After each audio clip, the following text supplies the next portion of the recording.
Wednesday, January 9th, a water main breaks at the intersection of North 9th Street and Avenue E, flooding a 2-block radius. Soon after, the city puts out a water boil alert affecting Council Bluffs and neighboring towns. City officials, though, are looking to turn the event into a learning experience. Just before 6:30 a.m., the phones start ringing. The Council Bluffs Waterworks is issuing precautionary boil water advisory for the entire city until further notice. The code red system warns residents that due to a water main break, all water meant for consumption will need to be boiled, a move that Council Bluffs Waterworks' Doug Drummy says is just in case. We're estimating about 2 million gallons of water came out of where the leak is, and when that happened, we had low pressure. With low pressure, there's a chance contamination got into the main, sending the contaminated water around the city. Until we take water samples out in the system that we've already done, and we set them up in our laboratory and culture them. Which takes about 24 hours. Drummy hopes to lift the advisory before noon of the following day. Meanwhile, all over town, businesses are trying to cope with the changes. Employees are scrambling at the 2323 West Broadway Hy-Vee store to keep water on the shelves. Employees tell me that they've gone through 12 pallets of bottled water within the first 9 hours, with another truckload on the way. Restaurants and bars hit too, some closing because of the tap water advisory. It's a situation that the Director of Public Health, Don Dirks, says could teach a lesson in preparation. If you have to buy can pop, if you have to buy bagged ice, if you have to buy bottled water, where in Omaha or surrounding areas can you quickly, you should have contacts that you can contact to get those products in as quickly as possible. The same goes for residents in their homes. Are people prepared? You know, do they have bottled water? You know, couple cases of bottled water stored at home for events like this. Then, as quickly as the alert is announced, the precautionary boil water advisory is being lifted effective at 1:15 today. Again, that water boil alert was just a precautionary measure, and testing confirms that there were no contaminants in the water system. Now everything is back to normal for some, while others are not so lucky.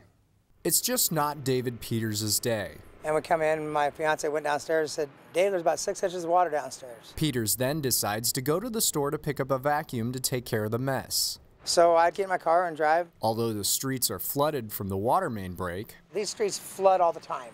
We're used to driving on the streets with water up above the curbs. Peters drives east on Avenue E and takes a right on 9th. But then the unexpected happens. And the whole street caved in. My car went at a 45-degree angle down in the water. His Pontiac died and began to fill with water. A bystander helped him from his vehicle. Towed it up here to my driveway, charged me an arm and leg to tow it half a block. $90 to be exact. Now Peters is just trying to salvage his basement, worrying about who's responsible. Getting all the carpet up for the insurance adjuster comes, and hopefully they cover the stuff downstairs, make sure it gets taken care of. There were no signs signifying the roads around David Peters' home were closed, and he's hoping the city covers at least a portion of the damage, given his car is now totaled and his basement is now in disarray. The break also affected the campus of Iowa Western. Students woke up Wednesday morning to no water. IWTV student Marie Zeitner shows us how they handle the frustration. 3 days into the spring semester, and Iowa Western truly is a dry campus. Students are told don't drink the water. What? The water main break on the west end of town near 9th Street and Avenue E, resulting in a water boil alert for Iowa Western. I didn't know water main breaks like that without warning or something. The water ban causes fountains throughout the school to be unavailable for students, forcing them to buy bottled water from vending machines. I see a lot more people drinking sodas or energy drinks, but not water. In the bookstore, water is selling out fast, and at 10 a.m., only half the shelf remains. In the cafeteria, students cope by drinking milk or buying water. Every single pop machine was labeled no soda or juice, I believe. Luckily, some meals were prepared overnight before the water main break. Turkey, netted turkey.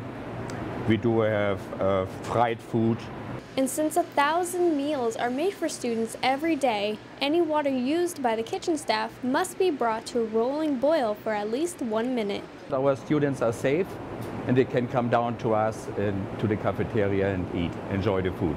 Students just want to drink the water again.